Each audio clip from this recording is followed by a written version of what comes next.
এটাই নিয়ম।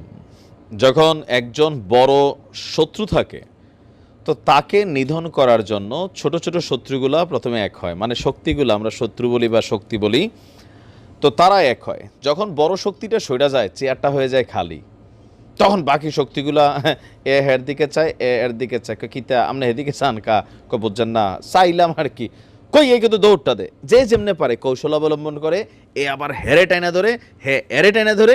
এই সংস্কৃতিটাই আসলে এই বৈষম্য বিরোধী পোলাপাইনগুলা বদলানোর চেষ্টা করতেছে সম্ভবত, যে তোমরা কবে ভালো হইবা। দেখেন জামাত আমিরের যে গোপন ছবি, আমি নিজেও জানতাম না, হয়তো অনেকে জানতেন, আবার অনেকে বলছেন ভাই এই ঘটনা কবে ঘটলো। তবে ওই সময় মানুষ হয়তো এতটা ফোকাস করে নাই, ঘটনা তো ঘটছে।